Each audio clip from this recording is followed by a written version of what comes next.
السلام عليكم واهلا وسهلا فيكم بحلقة جديدة. واخيرا بعد طول الانتظار الجو حلو في الخبر، فعشان هيك قلنا لازم نعمل اليوم حلقة مميزة. حلقة اليوم راح تكون جولة اكل متنوعة، ولكن الفكرة هي ما راح ندخل جوا المطعم بس، راح نروح مطاعم ونطلب منها تيك اواي. فراح نحاول نروح على مطاعم تتميز بفكرة التيك اواي وبتعمله بتغليف ومرتب وجميل، واهم اشي اكل زاكي.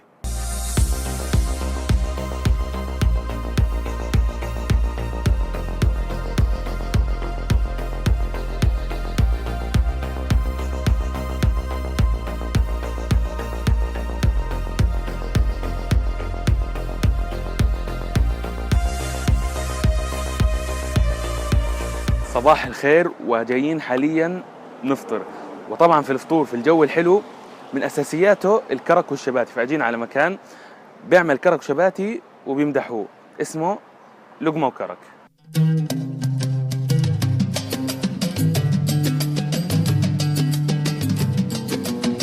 وصل عنا الكرك والشباتي من لقمة وكرك. طبعا كان ما شاء الله عليه زحمة، فوقت الانتظار أكثر من المعتاد. طلعت مش بس لحالي اللي جاي فكرة الشباتي مع الجو الحلو.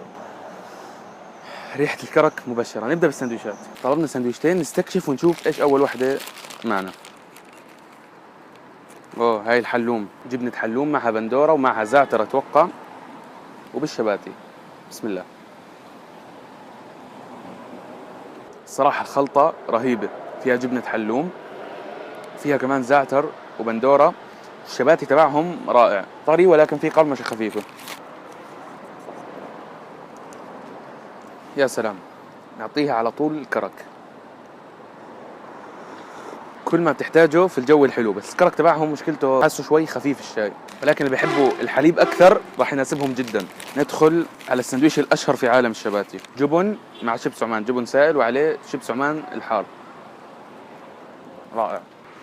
الشباتي عندهم مشكلته الوحيدة هي إنه سعره غالي الصراحة، أغلى من المعتاد، ولكن صراحة الطعم عندهم رهيب. والكرك جيد، ولكن أنا بالنسبة لي بحب الشاي يكون فيه أكثر. بعطيهم 8.5 من 10. بداية موفقة جدا، ومروح على اللي بعده. ومكملين جولتنا وجايين حاليا على الساندويتش الأشهر في الشرقية الأيام هاي. ترند وجديد الشرقية، ساندويتش فقير. شايفين الدور والزحمة، جاي نشوف إيش قصة ساندويتش فقير.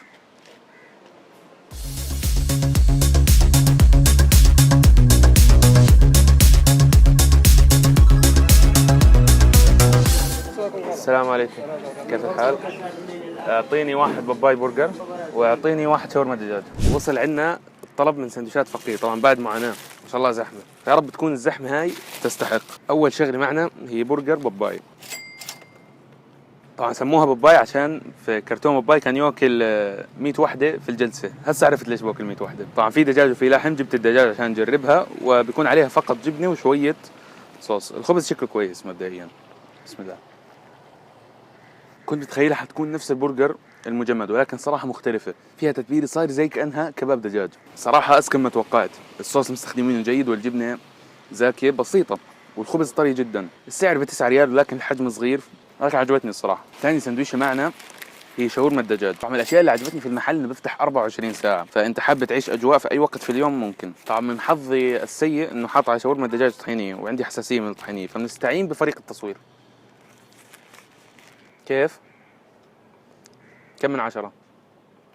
سعرها 7 ريال.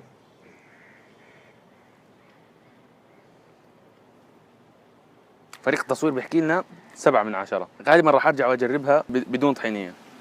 فريق التصوير غاص. على كلام فريق التصوير جيدة، ولكن الدجاج فيها قليل، وكمان حجمها صغير بالنسبة للسعر. يعني في محلات بنفس السعر ولكن بكمية أحسن. فأنا صراحة بالنسبة للبرجر وتجربة المكان عموما بعطيها 7 من 10. البرجر لطيف وفيه نكهة زاكية، ولكن برضو سعره شوي مبالغ فيه، ولكن في العموم تجربة جيدة. ومروح على اللي بعده. وصلنا على اللي بعده، وأجيب عند صديقي توني ترند الخبر حاليا عشان يعرفنا ايش في عنده في مطعم ميتا توني.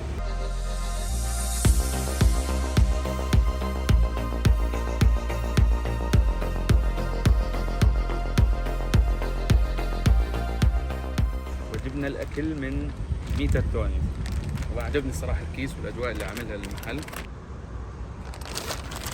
صراحة في حركة عجبتني، بما انه محل تيك اواي وما في قاعدة جوا، انهم حاطين حاويات برا عشان الناس تكب فيها لما تاكل، وهي حركة حلوة للحفاظ على البيئة.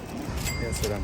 طبعا طلبت توني برجر سنجل، يكون في شريحة اللحم سماش برجر زي ما واضح، وفيه الخضار والمخلل والصوص توني مميز. بسم الله.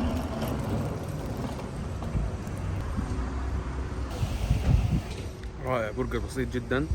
يمكن تعليقي الوحيد انه اللحمة نحيفة بدها دبل. الخبز تحفة، افضل المطاعم اللي بتعمل الخبز، واضح من شكله انه خبز بطاطا. وعندنا هون توني فرايز وعليها صوص الجبنة وعليها الصوص الخاص تبعهم وعليها البصل المكرمل.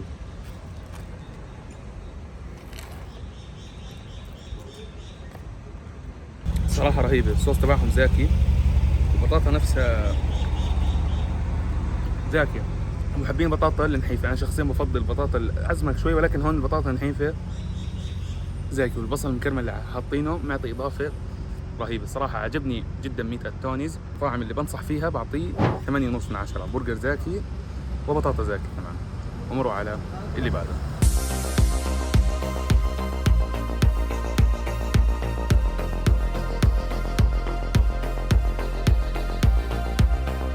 وما زلنا في حلقة اليوم، وحاليا للي ما بيحبوا البرجر وكلام هيك اللي بدهم رز وكلام كبير، أكل هندي تيك أواي. أجينا على واحد من المطاعم اللي بيعمل أكل هندي، وبتميز كمان بتغليفه للتيك أواي بتغليف مرتب وجميل، مطعم بوشاك. نشوف إيش طلبنا من عنده. طبعا ريحة الأكل الهندي كلام كبير. يا سلام. عندنا هون بتر تشيكن ومع رز البرياني الجميل. طبعا السعر صراحة عالي، فجايين نشوف هل يستحق ولا لا. طبعا السعر في العموم غالي، ولكن عندهم عرض الغداء من الأحد للأربعاء، السعر حيكون شوي مقبول، فاللي بيجي في هاي الأيام يجربه. نيجي حاليا بنحط البتر تشيكن مع رز البرياني.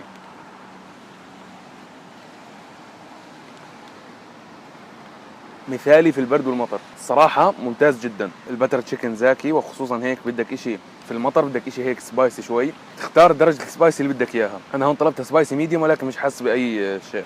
بيجي معاه صوص اللبن بالنعناع. كملت مع اللبن بالنعناع، صراحة عجبني جدا. البتر تشيكن هيك طعمه كريمي وزاكي، والرز حلو. اللي عجبني كمان انه معمول فريش. الحلو كمان انه بينفع انت تاخذ زي ما حكينا تيك اواي، وتروح تستمتع في الاجواء الجميله في مكان، تروح الكورنيش، تروح البحر. الفرع اللي هون في العزيزيه فقريب جدا على البحر، ففكره حلوه. وحاليا المطر بدا يشد علينا، فبعطيه تقييم 8 من 10، واروح ادور مكان اتخبى فيه من المطر. واللي بعده.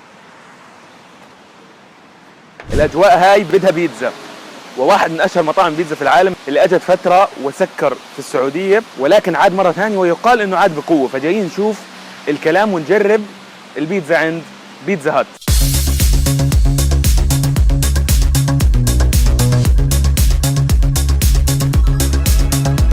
يا سلام، بيتزا على السريع.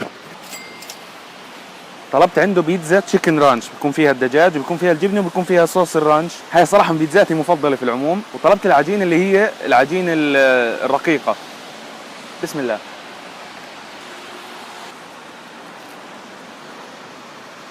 رائعه جدا، مليانه دجاج ومليانه جبنه ومليانه صوص، والعجينه الرقيقه ممتازه وخفيفه.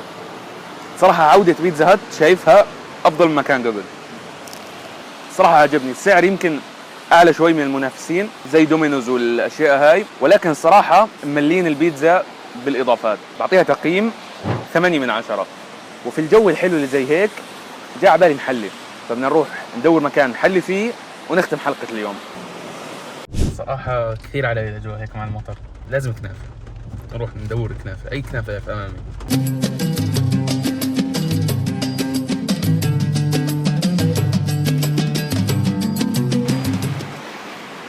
كنافة التاج الذهبي من الأماكن الشهيرة بالكنافة، واللي عندها ستايل الكنافة الخاص فيها. عز الطلب بهيك جو، طلبت عندهم كنافة بالقشطة.